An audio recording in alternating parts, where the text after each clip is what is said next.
This is a video about my son's Outlaw 110 fuel injected. It's like a 2022, 2021, something like that.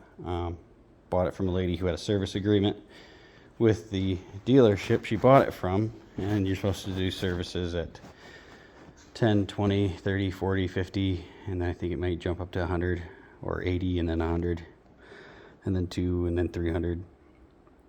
Anyway, it was $187 to have it transferred over, or no, it's $200 to have it transferred over for 2 years. And the first service that we had done on it just the other day was like $187. So probably I feel a lot better about it, because $200 seemed a little steep to me to have it just transferred because it was already purchased.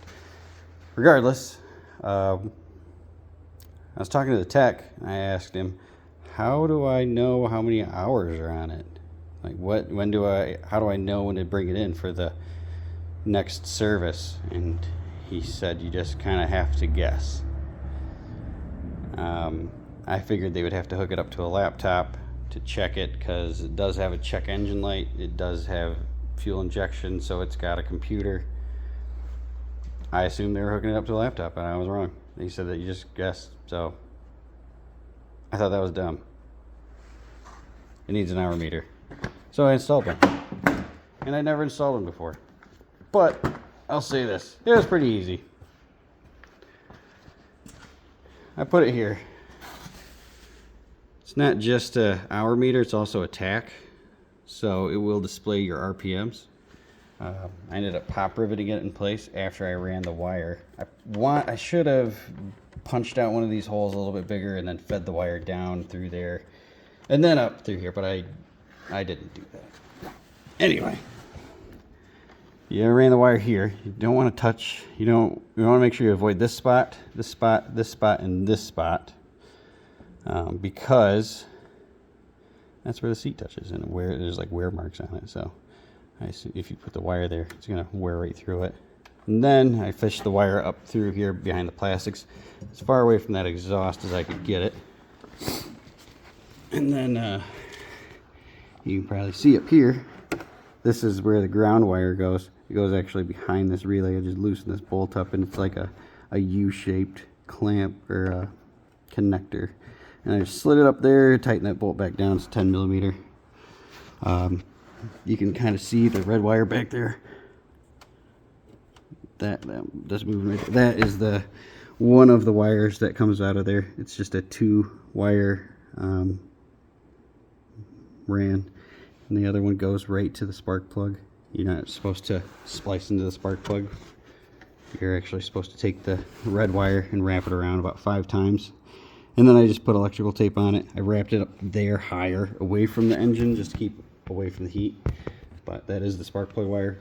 You put it around about 5 times, tape it in place, and then I put that back there. I could have ground the paint off so I could have better contact behind it, but I didn't do that because I didn't want rust to start in the spot where it would be stupid to have it on the frame.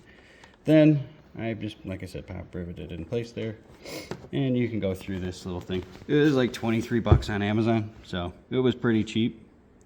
That's your total hours. That's your job, which would be like your trip 1 on your odometer in your vehicle. That has to do with rotations, to actually have the RPM gauge work properly. Come on. And that's your maximum RPMs. I'm sure you can adjust that too. Then that's the service. So that is when the next service is due on the machine, which is an additional 10 hours from now. I literally just brought it home and we haven't ran it. I just put this on. And then that's the service 2, so another 10 hours from that. Total hours. And I'll show you that it works pretty good. Key on, brake handle in.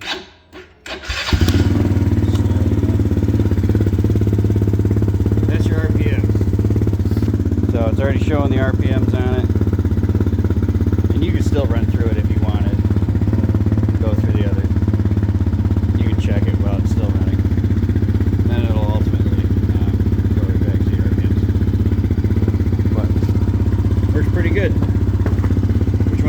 this on Amazon, and I'd never installed one before. It's pretty simple.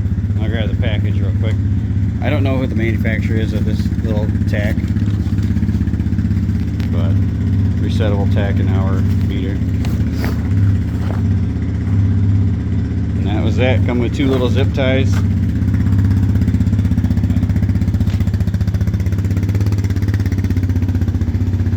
Works good. I'm happy with it.